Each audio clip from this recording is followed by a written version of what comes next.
भागवत सेवया भगवतीयोतमश्लोके भक्तिर्भवति नैष्टिकी कृष्णाय वासुदेवाय देवकी नंदनाय च नंदगोपकुमाराय गोविंदाय नमो नमः। हरे कृष्णा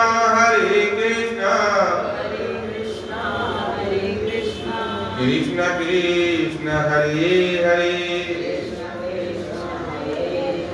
हरे राम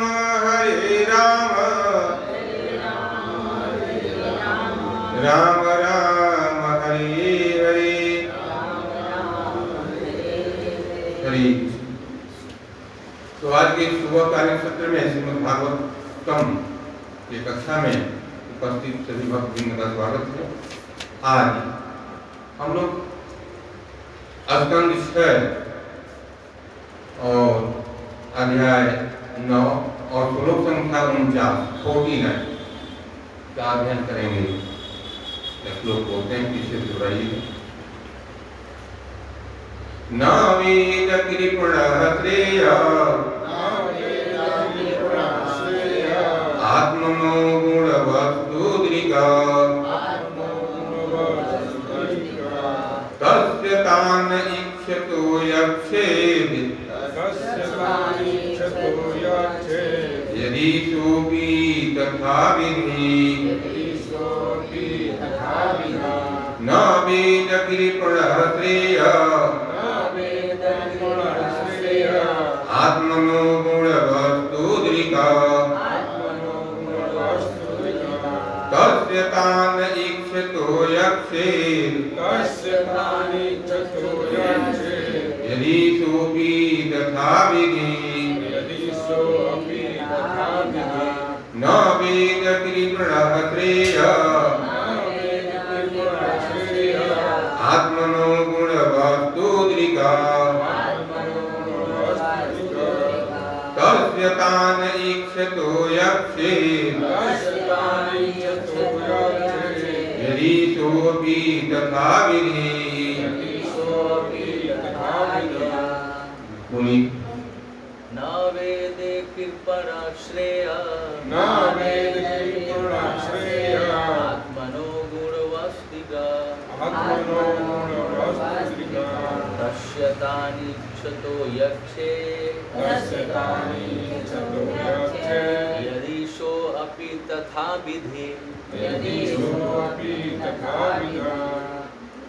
न वेदे कृपणः श्रेय आत्मनो गुणवस्तिका तस्य तान् इक्षतो यक्षेत् यदि सोऽपि तथा विधि।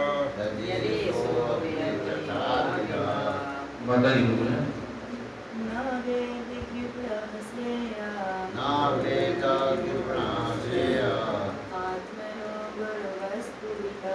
आत्मनो गुणवस्तुद्रिका तस्य तान् इक्षतो यक्षेत् यदि सोऽपि तथा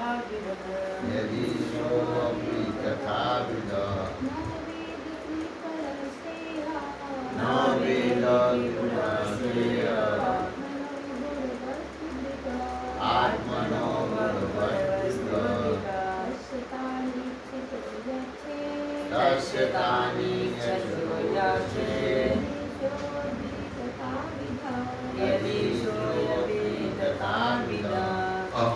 इस प्रकार है। न नहीं वेद जानता है, कृपण कंजूस जीवात्मा, श्रेय अंतिम आवश्यकता, हित आत्मनः आत्मा की, गुण वस्तु जो त्रिगुण की सृष्टि से मोहित है, तस्य उसका तान माया द्वारा उत्पन्न वस्तुएं इच्छतः इच्छा करते हुए यक्षे प्रदान करता है। यदि यदि सह अपि वह भी तथापि भी उसी प्रकार का मूर्ख कृपण जो अपने वास्तविक हित को नहीं पहचानता।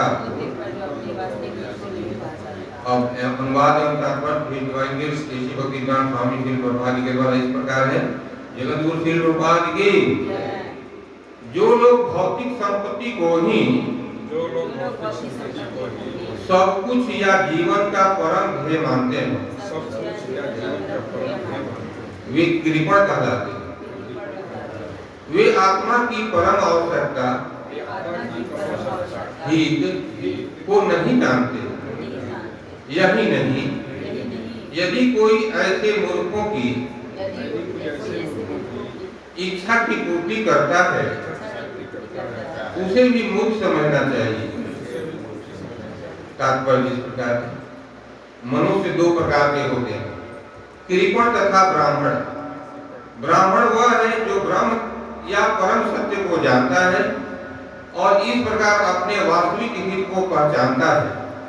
किंतु कृपण वह है जिसके भौतिक या देहात्म बुद्धि होती है, यह न जानते हुए कि अपने मानव या देव के जीवन को किस प्रकार बिताया जाए। कृपण प्रकृति के भौतिक गुणों से सृजित वस्तुओं के प्रति आकर्षित होता है। इस प्रकार सदा भौतिक लाभों की कामना करने वाले कृपण मूर्ख होते हैं, जबकि सदा आध्यात्मिक लाभ की कामना करने वाले ब्राह्मण बुद्धिमान हैं। यदि कोई कृपण अपना हित समझे बिना कुछ भौतिक मांगता है और उसे यदि कोई वस्तु देता है तो वह भी मूर्ख है। किंतु भगवान श्री कृष्ण मूर्ख व्यक्ति नहीं है, वे परम बुद्धिमान हैं। जब कोई भगवान श्री कृष्ण के पास भौतिक लाभ की कामना करते हुए आता है तो भगवान श्री कृष्ण उसे ये भौतिक वस्तुएं न देकर ऐसी बुद्धि प्रदान करते हैं जिससे वह भौतिक कामनाएं त्याग कर श्री भगवान के चरण कमलों में अनुरक्त हो जाए। ऐसी दशा में यदि कृपण भौतिक वस्तुओं के लिए श्री भगवान से प्रार्थना करता है, किंतु भगवान उसकी सारी भौतिक संपत्ति लेकर उस कृपण को बदले में भक्त बनने की सद्बुद्धि प्रदान करते हैं। श्री चैतन्य चैतामृत मध्य लीला 22:49 में श्री भगवान का कथन है, आमी विज्ञा एई मूर्खे विषय के ने दीप स्वचरणामृत दिया विषय भुलाइब। चूंकि मैं अत्यंत बुद्धिमान हूँ, अतः मैं इस मूर्ख को भौतिक संपत्ति क्यों दूं?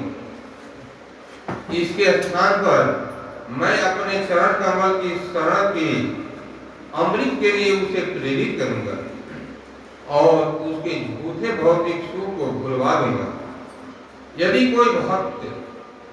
कोई भक्ति के बदले भौतिक संपत्ति के लिए सच्चे दिल से प्रार्थना करता है तो श्री भगवान जो बुद्धिहीन भक्त की भांति मूर्ख नहीं है, उसकी भौतिक संपत्ति को लेकर बदले में उसी बुद्धि प्रदान करते हैं, जिससे वह क्रमशः उनके चरण कमलों की सेवा करके संतुष्ट होने लगता है।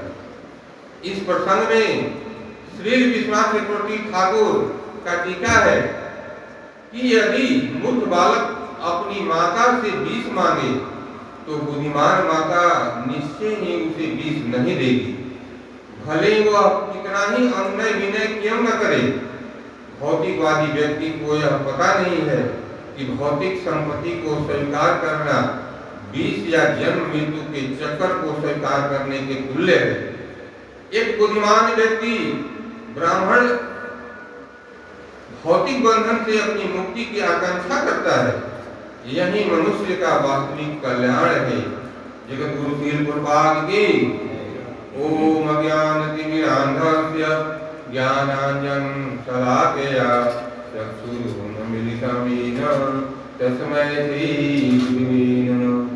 नमो विष्णुपादाय कृष्णपीठाय भूतले श्रीमते भक्तिवेदान्त स्वामीति नामिने।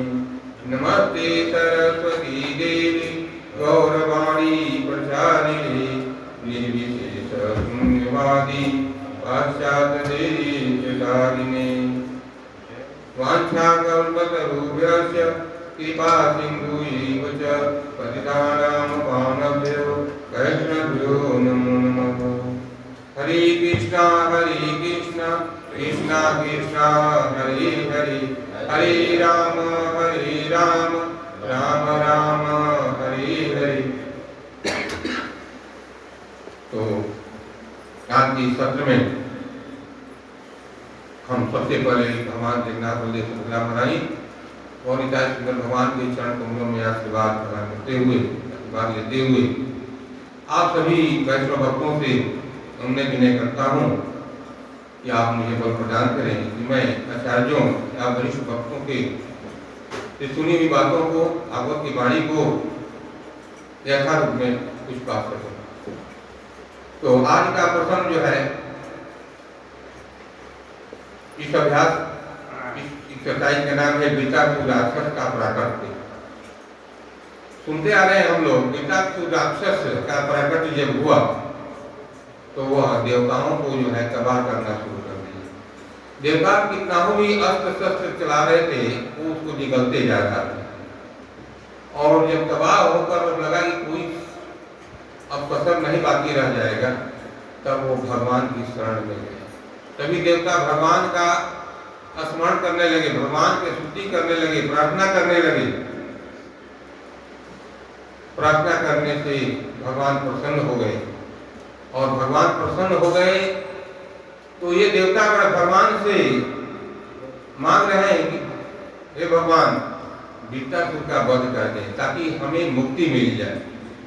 तब पिछले श्लोक में हम लोग श्रवण किए थे कि ये देवतागण बहुत ही बुद्धिमान होते हैं, और इसी के कारण ये भगवान के शरण में गए कि भगवान मेरी गलतियों को माफ करेंगे और जो उचित होगा वह हम लोगों को प्रदान करेंगे।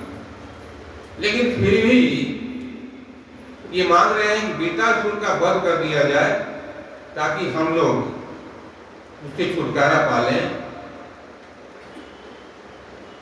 और हम लोग अपने स्वर्ग को प्राप्त कर लें।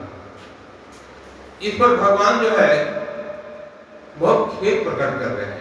पिछले श्लोकों में हम लोग श्रवण किए, पिछले श्लोक में कि भगवान बहुत खेद प्रकट कर रहे हैं कि ये देवतागण बहुत ही बुद्धिमान है और फिर भी हमसे मांग रहे हैं, भौतिक सुख की कामना कर रहे हैं कि वृत्तासुर का वध कर दिया जाए ताकि मैं अपने स्वर्ग को प्राप्त करे और फिर भौतिक भोगों में लग जाए, स्वर्ग का आनंद उठाए।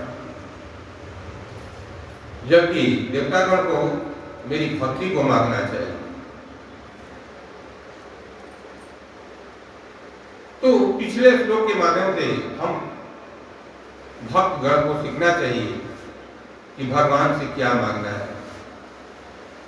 अगर देवतागण भगवान के शरणागमी हो जाते, भगवान के चरण कमल को मांगते, भगवान के धाम को मांगते, तो शायद जो कोई भगवान के धाम में चला जाता है, अब उसको वृत्तासुर क्या वैसे उसे कितना भी राक्षस आए उससे कोई फर्क नहीं पड़ने वाला है। वो तो अपने मूल स्थान को चले जाएंगे, वहां वृत्तासुर का कोई असर ही नहीं पड़ेगा। देवतागण ये नहीं महसूस करते थे। ये वृत्तासुर के लिए हम लोग इतना सोच रहे हैं कि वृत्तासुर हम लोग को तबाह किया हुआ है। अगर भगवान के धाम हम लोग चले जाएंगे तो ऐसे कितना भी वृत्तासुर आए उससे कोई भी फर्क नहीं पड़ने वाला है। हम लोग तो परम धाम को चले जाएंगे, हम लोग तो चिन्मय हो जाएंगे। लेकिन ये देवतागण भगवान से भौतिक सुख की कामना कर रहे हैं। तो आज के इस श्लोक में हम लोग सुनेंगे कि ये मिश्रित भक्ति वाले जो है, ये भक्त जो है, ये जीवात्मा भी दो प्रकार के होती है। यहाँ प्रभुपाद जी लिख रहे हैं, एक कृपण होता है और दूसरा जो है ब्राह्मण। माने दोनों भक्त ही होता है, लेकिन एक कृपण भक्त और एक ब्राह्मण भक्त। ब्राह्मण भक्त को लिखा गया है कि वे परम सत्य को जानता है, वे अपने परम लक्ष्य को जानता है, वास्तविक हित को जानता है, और वह हमेशा भगवान से आध्यात्मिक लाभ की कामना करता है।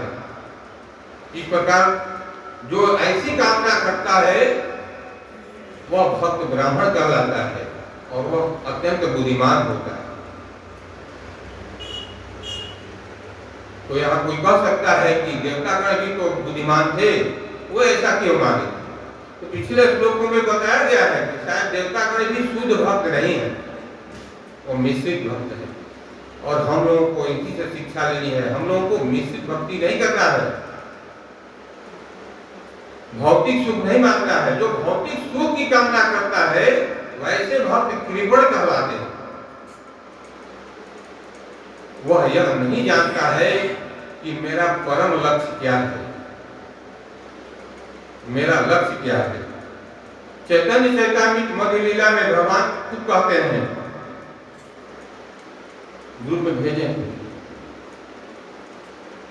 कृष्ण कहे रामा भजे मांगे विषय सुख, अमृत छाड़ी विष मांगे एई बड़ मूर्ख। कृष्ण कहे रामा भजे मांगे विषय सुख, अमृत छाड़ी विष मांगे एई बड़ मूर्ख। देखिए भगवान श्री कृष्ण खुद कह रहे हैं कि यदि कोई दिव्य प्रेमा भक्ति में लगा रहता है किंतु साथ ही उसे भौतिक भोग या ईश्वर से चाहता है तो वह मूर्ख नहीं है, महामूर्ख है। निसंदेह करें, निसंदेह वह उस व्यक्ति के समान है जो अमृत छोड़कर विष मांगता है, विष पीता है। तो भगवान के अगर प्रेमा भक्ति में कोई व्यक्ति लगा रहता है और भगवान के शरण में जाकर भी अपने विषय सुख को मांगे तो वह विष के समान है, भगवान खुद कह रहे हैं। और यहाँ पर बताया जा रहा है कि वैसे लोग कृपण कहलाते हैं, कृपण भक्त कहलाते हैं। कृपण का मतलब होता है कंजूस। संसार में समाज में भी देखा जाता है, बहुत सारे हमारा बहुत कंजूस है, बड़ा कंजूस वाला होता है। कंजूस का मतलब होता है कि वह निर्धन नहीं है, उसके पास धन है। जैसे आप भक्ति है लेकिन वह कंजूस है, वो भक्त विषय सुख मांगता है। तो वैसा ही कंजूस कहता है कि फलाना बड़ा कंजूस बड़ा हो। कंजूस का मतलब वो पैसा रुपया बड़ी तैयार कर रखा है घर में, लेकिन खर्च नहीं करता है। उसके पास पता नहीं है कि इस पैसा का सदुपयोग कहाँ किया जाए, इसको खर्च कहाँ किया जाए। कभी कभी तो लोग कहते हैं कि एक कंजूस नहीं मक्खी चूस है, जैसे महामूर्ख मक्खी चूस। हम छोटे को सुनते थे कि मक्खी चूस कह रहे हैं। मक्खी चूस का मतलब क्या होता है? एक आदमी बताया कि अगर मान लीजिए दूध में मक्खी गिर गई तो वो सोचता है कि दूध का अंश कुछ चला गया तो उसको भी चूस लेता है कि दूध जो है तो मेरा जा रहा है। अब बताइए, वो ये नहीं जानता है कि मक्खी जो है गंदगी पर से बैठ कर आई है और कितने गंदगी को इसमें डाल दी और उसको भी चूस लेता है मक्खी। ऐसे ऐसे लोग। तो वही बात है यहाँ पर अध्यात्म में कि अगर हमारे सामने भगवान आ जाए,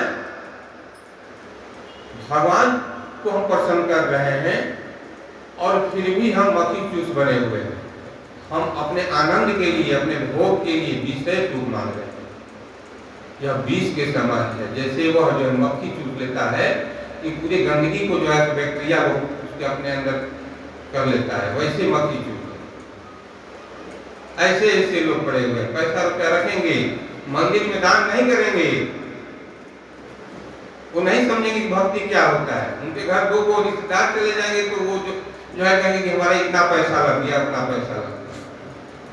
कभी कभी तो ये भी देखते हैं कि किसी का तबीयत उनके घर खराब हो जाए तो कहेंगे कि चलिए भक्ति विनाश हॉस्पिटल में दिखा दिया जाए, तो कहेंगे नहीं नहीं नहीं बड़ा पैसा लग जाएगा, जांच कुछ होता है, जांच ही में पैसा ले लेते हैं प्रभु जी। वो जो तो रामश्याम प्रभु जी का बगल में हॉस्पिटल दवा का दुकान है ना, वहाँ से एक दो टैबलेट के वो लेकर काम कर लो। देखिए बढ़िया से जब इलाज नहीं होगा तो क्या होगा, धीरे धीरे जो है सो ऐसे दवा लेकर खाते खाते क्या होता है, किडनी पर असर पड़ता है, किडनी भी खत्म हो जाता है, प्रॉपर इलाज नहीं होता है, तो उससे ज्यादा लॉस हो जाता है, उसका जीवन चला जाता है।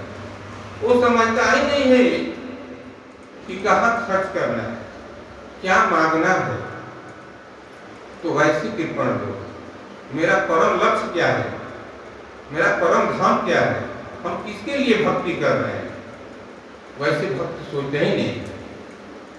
जैसे मान लीजिए कोई कहे कि किसी व्यक्ति को 4 बजे भगवान रोड स्टेशन पर ट्रेन पकड़ना है, उसको दिल्ली जाना है और अगले दिन दिल्ली बजाना है, और वो घर से तो निकला सही जगह से, लेकिन एकता चौक पर आकर कोई नौटंकी हो रहा है और उसको बहुत आनंद आ रहा है देखने में, और वो देखने लगा, देखने में भूल गया कि मेरा टाइम 4 बजे वहाँ ट्रेन पकड़ना है। देखते देखते जो है तो टाइम भी बीत गया, ट्रेन छूट गई, तो क्या होगा, ट्रेन छूट जाएगी, अपने गंतव्य पर वह नहीं जा पाएगा, वो भौतिक भोग में लगा रहेगा। इसी तरह से हम लोगों की हालत है, हम लोगों को भौतिक वस्तुओं में नहीं फंसना चाहिए। इस श्लोक में यही सिखाया जा रहा है कि हम लोग को भौतिक सुख में नहीं फंसना चाहिए। वैसे लोग कृपण भक्त कहलाते हैं। तो इस प्रकार जो है तो वह उसकी बुद्धि पर डिपेंड करता है, वह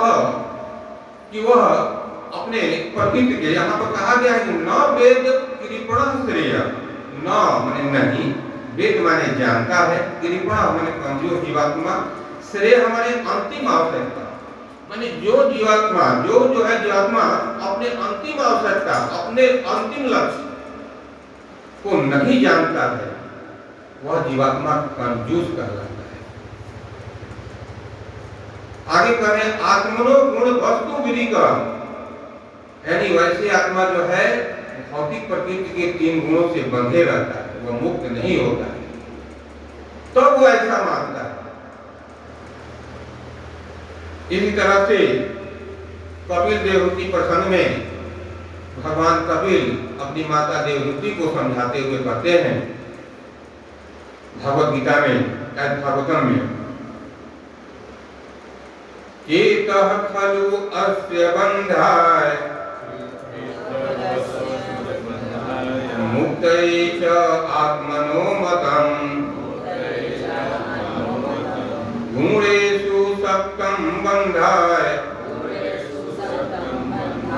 रक्तं वा पुंसि मुक्ते।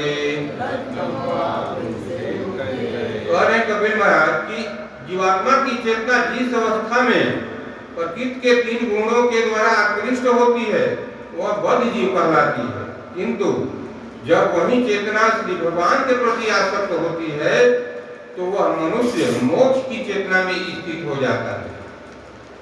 अब देखिए यहाँ पर चेतना किसमें लगाना है, भगवान में लगाना है। भगवान की आराधना कर रहे हैं, देवतागण भगवान की आराधना कर रहे हैं, लेकिन चेतना कहाँ है, चेतना है कि बीता सुख से मुक्ति मिल जाए, और बीता सुख से मुक्ति के लिए क्यों कामना कर रहे हैं, क्योंकि मुझे स्वर्ग का ऐश्वर्य पुनः प्राप्त हो जाए ताकि मैं अपने भोग का आनंद उठा सकूं। तो अपनी चेतना को कहाँ लगाना है, चेतना को भगवान के चरण कमलों में लगाना है कि हे भगवान हमको अपने चरण कमलों का आश्रय दीजिए। अगर ऐसा नहीं करते हैं तो वो इसी तरह से कृपण कहलाएंगे, कंजूस कहलाएंगे, मक्खी चूस कहलाएंगे।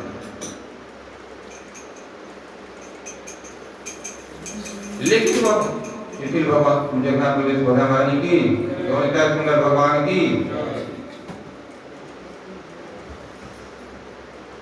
अब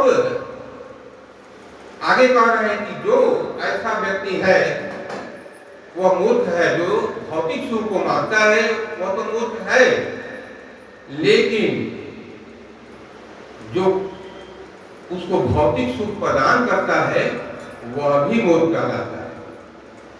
यानी कोई व्यक्ति अगर अपने भौतिक सुख की कामना करने के लिए लक्ष्मी जी दुर्गा जी का आराधना करता है, सुख संपत्ति घर आवे कष्ट मिटे सब संपत्ति मांगता है, ठीक है। तो इस प्रकार जो है ऐसे जो है मांगता है तो जो कोई उसे देता है भौतिक सुख वह भी मोह है। लेकिन यहाँ पर देवतागण किसकी आराधना कर रहे हैं? तो भगवान श्री कृष्ण की आराधना कर रहे हैं। यही अंतर है देवता की आराधना करने में और भगवान श्री कृष्ण के शरणागमी होने में। हम लोग को इससे बहुत काफी शिक्षा मिल रही है कि देवतागण भगवान श्री कृष्ण के शरणागमी है। यानी भगवान श्री कृष्ण के शरणागमी होने से क्या होगा कि भगवान श्री कृष्ण बुद्धिमान है, अत्यंत बुद्धिमान है, परम बुद्धिमान है। वे हमें भौतिक सुख, हम अगर उनसे भौतिक सुख मांगे भी तो वे हमारी बुद्धि को उल्टा कर देते हैं, भौतिक सुख ले लेते हैं और क्या देते हैं, और वे अपने जो है उनके बदले क्षण कमलों की सेवा करके संतुष्ट, केवल क्षण कमलों की सेवा करने के लिए देते हैं। यानी हम लोग को भगवान के शरण में हमेशा जाना चाहिए, भगवान की आराधना पूजा करना चाहिए। यहाँ पर लिख रहे हैं प्रभुपाद जी कि भगवान श्री कृष्ण उसे ये भौतिक वस्तुएं न देकर ऐसी बुद्धि प्रदान करते हैं जिससे वह भौतिक कामनाएं त्याग कर श्री भगवान के चरण कमलों में अनुरक्त हो जाए। तो इन सब श्लोकों से हमें बार बार शिक्षा लेनी है कि हम लोग किसी इधर उधर देवी देवताओं के शरणागमी नहीं होना है, हम लोग को भगवान के शरणागमी होना है। क्योंकि हम बच्चे के समान हैं और भगवान हमारे पिता के समान हैं। अगर हम गलती भी करते हैं तो हमारी गलतियों को माफ करके सही रास्ता को बताएंगे। वो बताएंगे कि तुम्हारा लक्ष्य क्या है, तुम भटक गए हो। इसलिए हम लोग को भगवान के शरणागमी होना चाहिए। ध्रुव महाराज, सब लोग जानते हैं कि ध्रुव महाराज धन की इच्छा से अपने पिता के राजपाट लेने के लिए, उससे भी उच्च राजपाट लेने के लिए जंगल में चले गए तपस्या करने के लिए कि हमें उससे भी राजपाट कुछ मिल जाए। लेकिन जब भगवान प्रसन्न हो गए, भगवान उनके सामने हो गए, तो वह भूल गए कि मैं क्या मांगने आया। और ध्रुव महाराज जो है उनके चरण कमलों को अपने मुंह से चूमने लगे। उनको समझ में नहीं आ रहा था कि मैं अब क्या मांगू।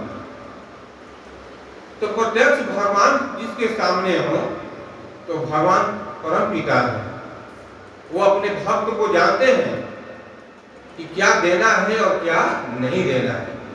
इसलिए हम लोग को भगवान के शरणागमी होना चाहिए। तो ध्रुव महाराज भूल गए कि मुझे क्या मांगना है, मैं किस लिए आया हूं। वो भगवान के चरण कमलों को चूमने लगे और अपने प्रार्थना में कह रहे हैं, सत्याशिषो हि भगवन् तव पाद पद्म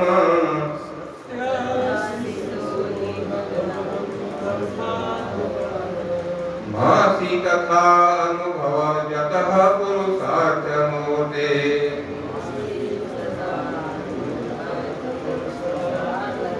अपेवर्म भगवान परिमाति दीनान् वास्रेव वास्यकर्म वास्यक वत्सकमनुग्रहता करोस्मान्।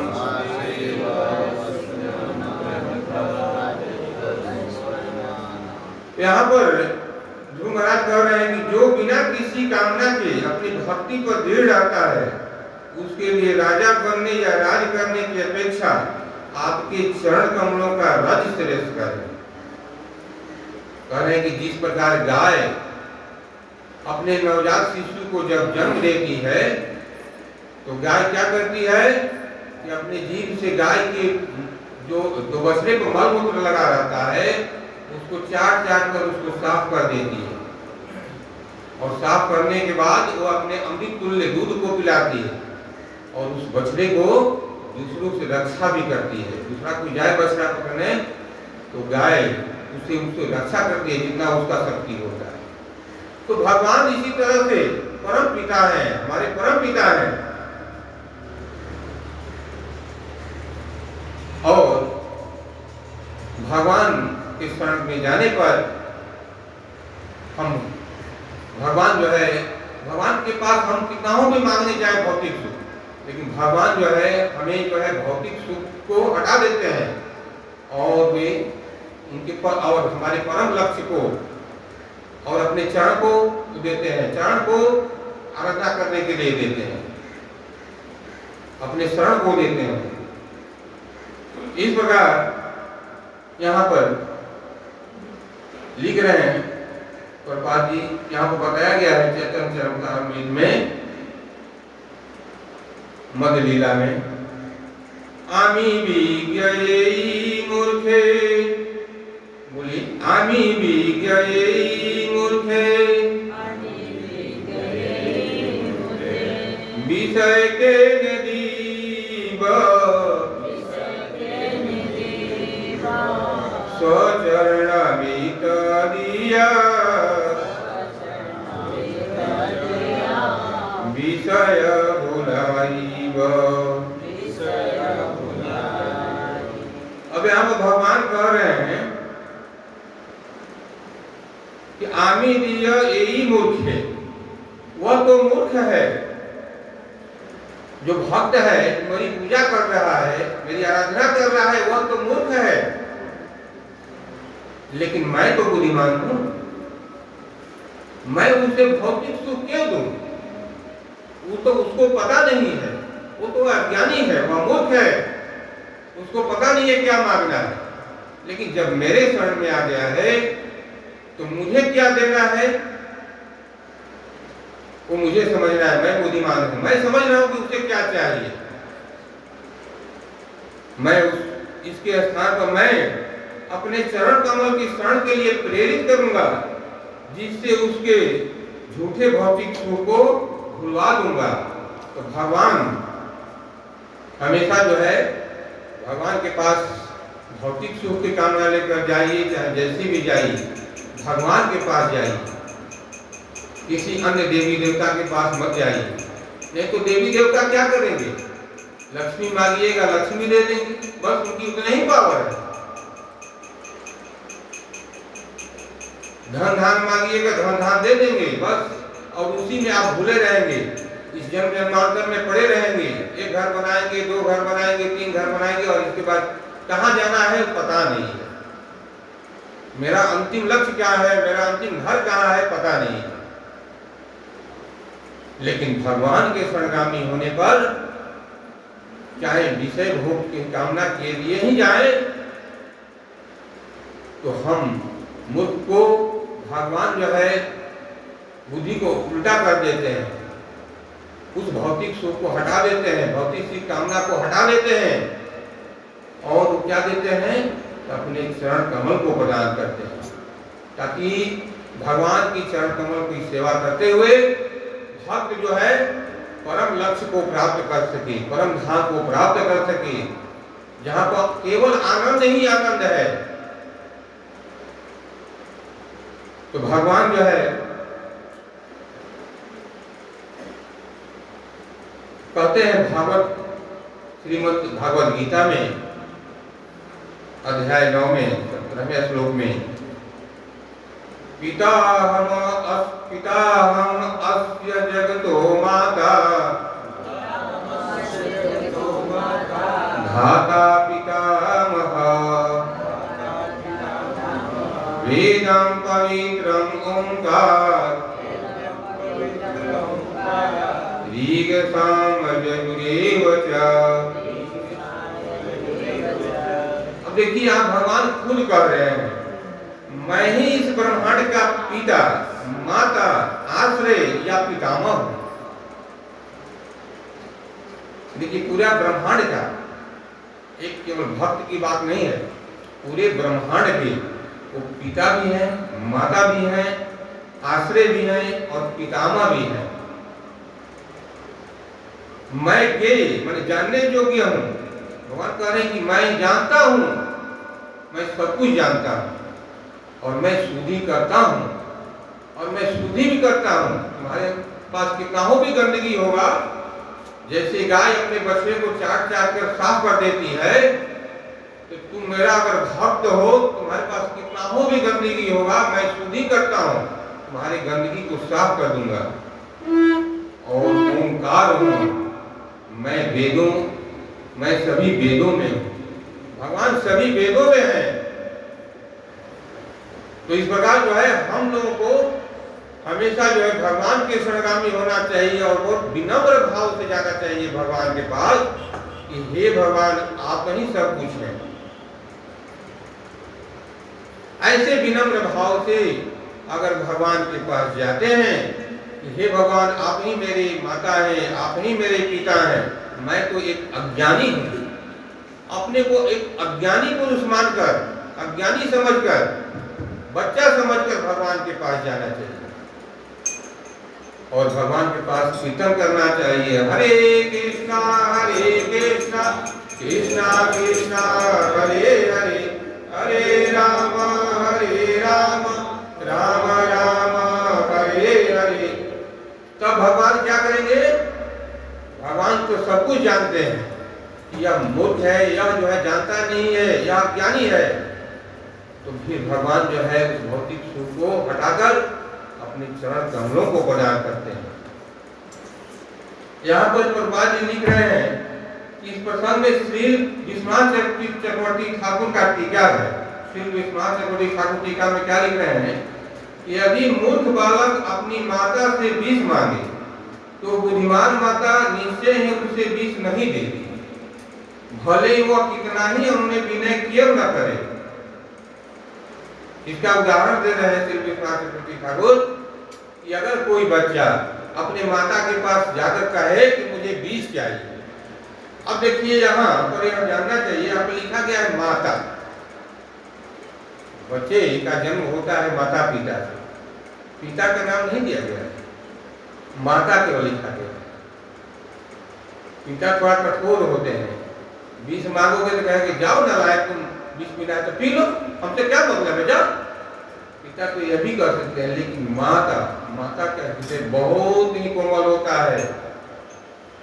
माता अपने गर्भ से जन्मे हुए सर्प को भी विष नहीं देती है, वे हमेशा जो है उसकी सुख की कामना करती है। माता का हृदय बहुत ही कोमल होता है, इसलिए यहाँ पर केवल माता लिखा गया है जो जन्म देने वाला है। माता का हृदय इतना कोमल होता है कि वो कितना हो भी बच्चा गलती करे, माता जो है स्वीकार नहीं करती है और उसको सही करके अच्छे ढंग से अच्छे रास्ते पर ले जाने का प्रयास करती है। तो यहाँ पर श्री विश्वनाथ चक्रवर्ती ठाकुर कहते हैं कि कोई अगर बच्चा जिसको पता नहीं है कि अब क्या है और कोई विष मांगे तो कितना हो भी मांगते रह जाए, माता उसको विष देने वाली नहीं, चाहे उसको 2 थप्पड़ लगाना ही क्यों न पड़े, उसको 1 छड़ी देना ही क्यों न पड़े, लेकिन वो विष उसको कतई नहीं देगी। इसी तरह से भगवान का हृदय बहुत ही कोमल है, बहुत ही कोमल है और भगवान अत्यंत बुद्धिमान है। भगवान पालनहार है। भगवान के पास अत्यंत दीनहीन बच्चा बनकर, अज्ञानी बनकर भगवान के पास विनम्रता के पूर्वक भगवान के पास जाना चाहिए। अगर ऐसे जाते हैं तो हमारे पास कितना हो भी भौतिक सुख है, भौतिक सुख को भगवान हटा देते हैं और अपने चरण कमल को प्रदान करते हैं। इसी चीज को देवतागण नहीं समझ रहे थे। देवतागण विषय सुख मांग रहे थे, स्वर्ग का सुख मांग रहे थे कि गीता सुख से हमारी जो है रक्षा हो जाए तो हम स्वर्ग का ऐश्वर्य भोगेंगे। वो ये नहीं जानते थे कि भगवान के शरणागति हो गए तो भगवान जो है अपने धाम को ले जाएंगे, तो इस बिटर सूट का कोई मतलब ही नहीं रहता है। वहां को तो किसी भी राक्षस किसी भी असुर का कोई मतलब नहीं रहता है, वहां तो चिन्ह है।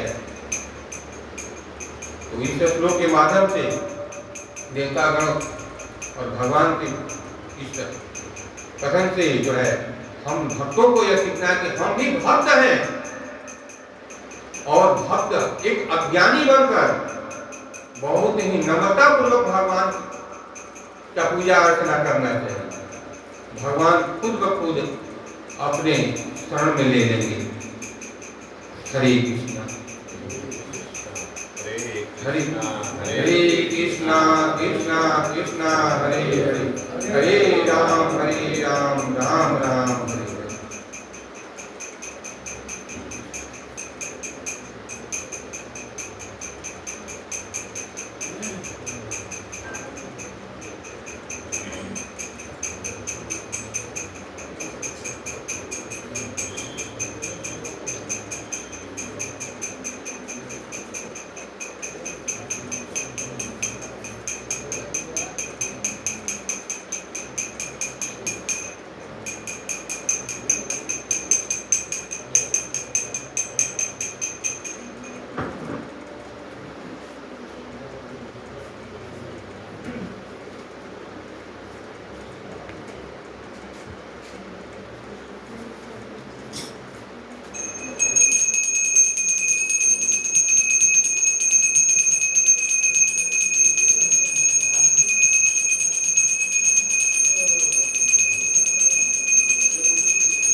सही बात बा, बहुत सुंदर, बहुत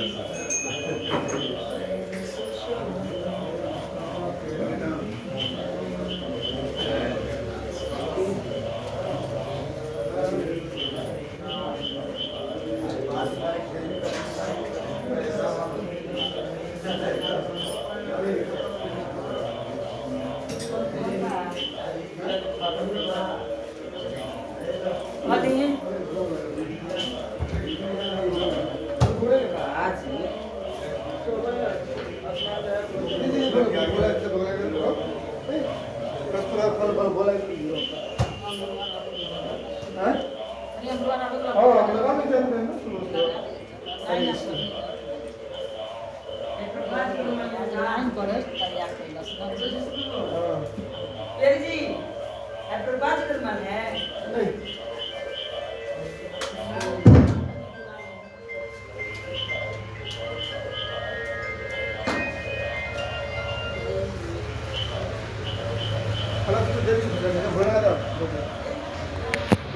हरे कृष्ण